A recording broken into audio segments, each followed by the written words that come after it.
ہمارے رشتہ دار کہتے ہیں کہ فارغ لوگ ہوتے ہیں وہ جو مولویوں کی باتیں سنتے ہیں اور تبلیغ میں وقت لگاتے ہیں، ہمارے پاس ٹائم نہیں ہے۔ بالکل بہت اچھی بات ہے۔ نوح علیہ السلام جب تبلیغ کے لیے جایا کرتے تھے نا تو ان کی قوم کانوں میں انگلیاں ٹھوس لیتی تھی اور وہ کہتے تھے ہمارے پاس آپ کی بات سننے کا ٹائم نہیں ہے۔ وجہ اس کی یہ تھی کہ اگر ان کے پاس کوئی ڈاکٹر جاتا اس کی بات سنتے، وہ ان کو صحت کے بارے میں گائیڈ کرتا، کوئی تاجر جاتا بزنس سکھاتا سنتے۔ نوح علیہ السلام نہ تجارت کی بات کر رہے ہیں، نہ بزنس کی بات، اس کی نہ صحت کی بات کر رہے ہیں، نہ کوئی ان کو مکانوں کا پروجیکٹ بنا کے دے رہے ہیں، نہ کوئی بلڈنگ بنا رہے ہیں۔ وہ بات کر رہے ہیں کہ خدا کی مان کے چلو، خدا کی نافرمانی مت کرو۔ تو قوم کہتی تھی یہ بالکل ایسی بات ہے جس کا ہمارے نہ بزنس میں ترقی ہونے والی ہے، نہ کوئی ہمارا کوئی نہ صحت کو فائدہ ہے۔ تو اسی لیے لوگ مولوی کو دنیا کا سب سے بیکار طبقہ سمجھتے ہیں کہ نہ ان کی باتیں سننے سے ہماری صحت پہ کوئی فرق پڑ رہا ہے، نہ ان کی باتیں سننے سے ہمارے سر پہ بال اگ رہے ہیں، نہ ان کی باتیں سننے سے ہمارا پیٹ کم ہو رہا ہے، نہ ان کی باتیں سننے سے ہمارے پیسوں میں اضافہ ہو رہا ہے، نہ قد بڑھ رہا ہے ہمارا، جو چھوٹے قد کا ہے وہ چھوٹا ہی رہتا ہے، ٹھیک ہے نا، نہ ان کی باتیں سننے سے ہماری شادی ہو رہی ہے۔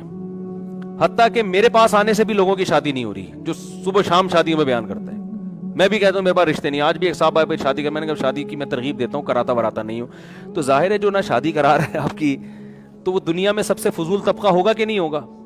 کیا خیال ہے؟ لیکن میرے بھائی یہ آپ کو جب پتہ چلے گا جب آپ کو اپنی پیدائش کا مقصد سمجھ میں آئے گا، اور وہی مولویوں کے سمجھانے سے نہیں آ رہا تو مرنے کے بعد سمجھ میں آ جائے گا۔ اللہ نے قسمیں اٹھا اٹھا کے کہا ہے کہ میں مردوں کو زندہ کر کے چھوڑوں گا۔ یا ایھا الناس ان وعد اللہ حق، اے لوگو اللہ کا وعدہ سچا ہے۔ فلا تغرنکم الحیات الدنیا، دنیا کی زندگی دھوکے میں نہ ڈال دے۔ ان وعد اللہ حق، اللہ کا وعدہ سچا ہے، ایسا نہ ہو۔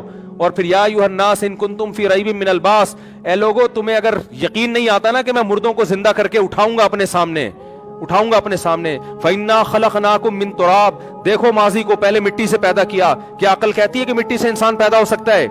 ثُمَّ مِن نُطْفَةٍ، پھر اس مٹی سے منی کا قطرہ بنایا۔ کیا عقل کہتی ہے کہ مٹی سے منی بن سکتی ہے؟ ثُمَّ مِن عَلَقَةٍ، پھر ہم نے اس منی کے قطرے کو خون کا لوتھڑا بنا دیا۔ عقل مانتی ہے کہ منی کا قطرہ ماں کے پیٹ میں جا کے خون بن سکتا ہے؟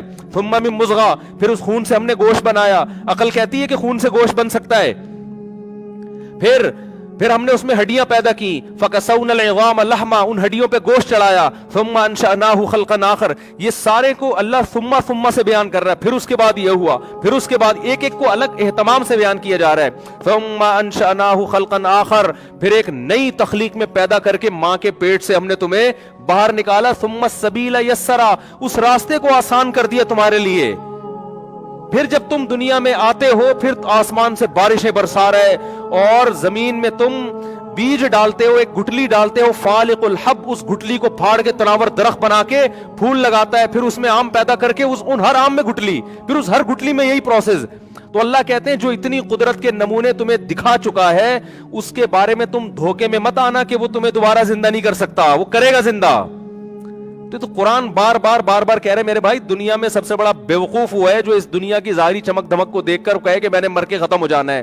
ختم ہونے کے لیے اتنی عجیب مخلوق اللہ پیدا کر ہی نہیں سکتا۔ اگر ختم ہی ہونا ہے، مجھے ایک بات بتاؤ، اس کا مطلب مٹی ہو کے سب ختم، تو اللہ نے پیدا کیوں کیا تھا؟ کوئی اللہ معمولی سی چیز پیدا کر لیتا نا۔ کیا ہو گیا بھائی؟ آپ دیکھو ایک مٹی کا کھلونا بناتے ہو توڑ پھوڑ کر لیے، لیکن آپ جاپان کا شو روم اگر کوئی گاڑی بنائے گا، کیا توڑ پھوڑ کے لیے بنائے گا؟ ہے بھائی، فنا ہونے کے لیے بنائے گا، اس کا کوئی مقصد ہے۔ انسان سے زیادہ عجیب مشینری دنیا میں کسی مخلوق کے پاس ایسا دماغ نہیں ہے، ایسی آنکھیں نہیں ہیں، اور اتنا خوبصورت جو جسم اللہ نے بنایا اور ایسی سوچ بنائی کہ لوہے پہ محنت کر کے ہواؤں میں اڑا رہا ہے وہ۔ یہ فنا ہونے والی مخلوق نہیں ہے کہ فنا ہو کے ختم، بس ختم کا مطلب تو قصہ ختم، بس اللہ نے بنایا تھا، فرشتے کہیں گے کیوں بنایا؟ لگے وہ اس لیے بنایا تھا، میں نے پھاڑ پھوڑ کے ختم کر دیا بس۔ ایسا نہیں ہوتا، یہ تو عقل گہرائی میں جا کے سوچو گے اس کے بھی خلاف ہے۔ تو ایک دن زندہ ہونا، ان وعد اللہ حق وان اللہ یبعث من فی القبور، قرآن کے الفاظ دیکھو، اے لوگو اللہ کا وعدہ سچا ہے۔